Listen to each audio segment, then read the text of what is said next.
Assalamualaikum warahmatullahi wabarakatuh. Hai, jumpa lagi bersama saya Andimita Faradila, kelompok 10.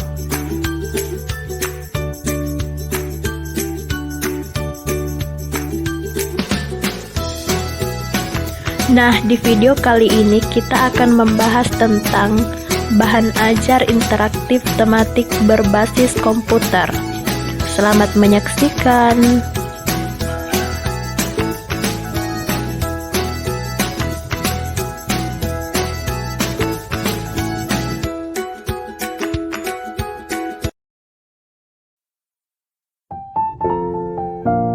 Nah, selanjutnya kita masuk pada pengertian bahan ajar. Menurut National Center for Vocational Education Research, National Center for Competition Training, ada dua pengertian bahan ajar, yaitu pertama, bahan ajar merupakan informasi, alat dan teks yang diperlukan guru atau instruktur untuk perencanaan dan penelaahan implementasi pembelajaran. Yang kedua, bahan ajar adalah segala bentuk bahan yang digunakan untuk membantu guru atau instruktur dalam melaksanakan kegiatan belajar mengajar di kelas. Bahan yang dimaksud bisa berupa bahan tertulis maupun bahan tidak tertulis. Bahan ajar adalah seperangkat materi yang disusun secara sistematis, baik tertulis maupun tidak tertulis, sehingga tercipta lingkungan atau suasana yang memungkinkan siswa untuk belajar. Andi Prastowo menyatakan bahwa bahan ajar adalah bahan atau materi pembelajaran yang disusun secara sistematis yang digunakan guru dan siswa dalam proses pembelajaran.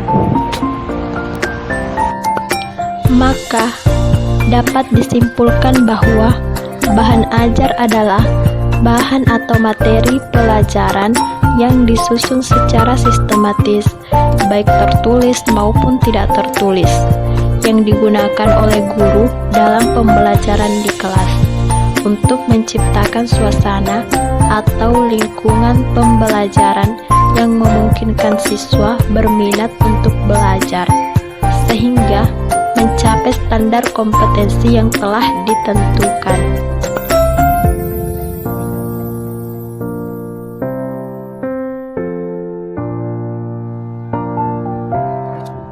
Selanjutnya, jenis bahan ajar. Yang pertama, bahan ajar cetak. Yang kedua, bahan ajar dengar. Yang ketiga, bahan ajar pandang dengar atau audiovisual. Yang keempat, bahan ajar interaktif. Nah, kali ini kita akan membahas tentang bahan ajar interaktif. Bahan ajar interaktif atau multimedia interaktif adalah kombinasi dari dua atau lebih media, audio, teks, grafik, gambar, animasi, dan video, yang oleh penggunaannya dimanipulasi untuk mengendalikan perintah atau perilaku alami dari suatu presentasi. Saat ini sudah mulai banyak orang memanfaatkan bahan ajar ini, karena di samping menarik juga memudahkan bagi penggunanya dalam mempelajari suatu bidang tertentu.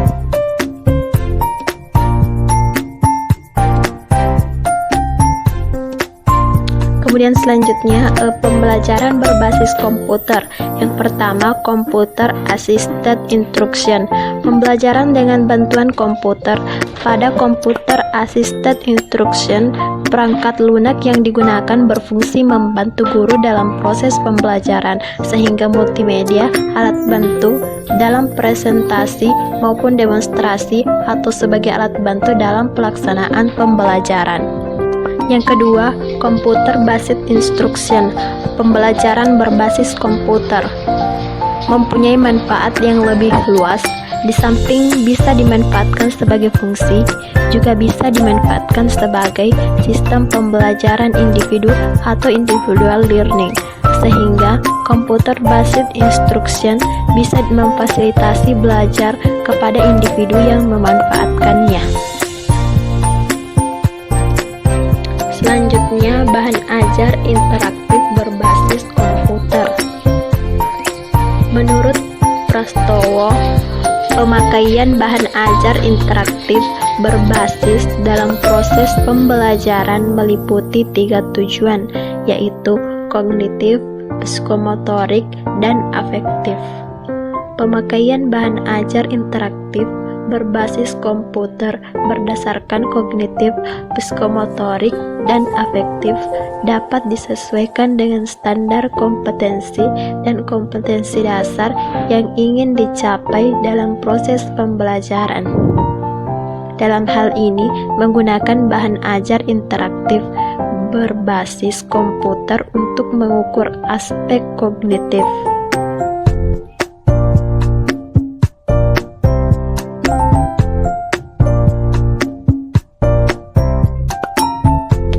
Selanjutnya, prinsip pengembangan bahan ajar interaktif.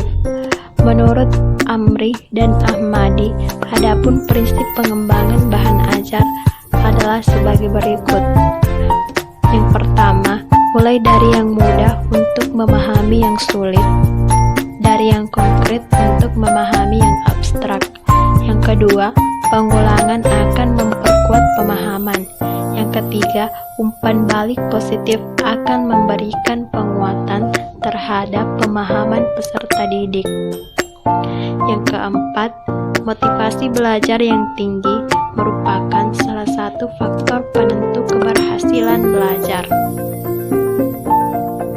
Yang kelima, mencapai tujuan ibarat naik tangga, setahap demi setahap, akhirnya akan mencapai ketinggian tertentu. Yang keenam, mengetahui hasil yang telah dicapai akan mendorong peserta didik untuk terus mencapai tujuan.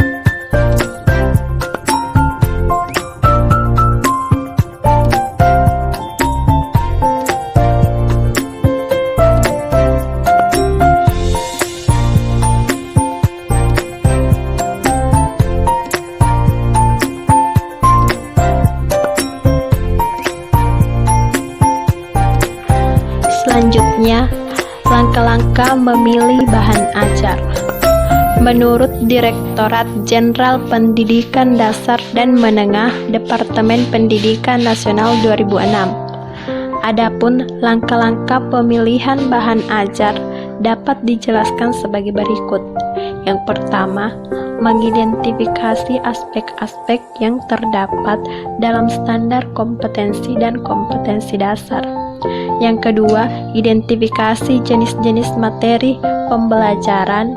Yang ketiga, memilih jenis materi yang sesuai dengan standar kompetensi dan kompetensi dasar. Yang keempat, memilih sumber bahan ajar.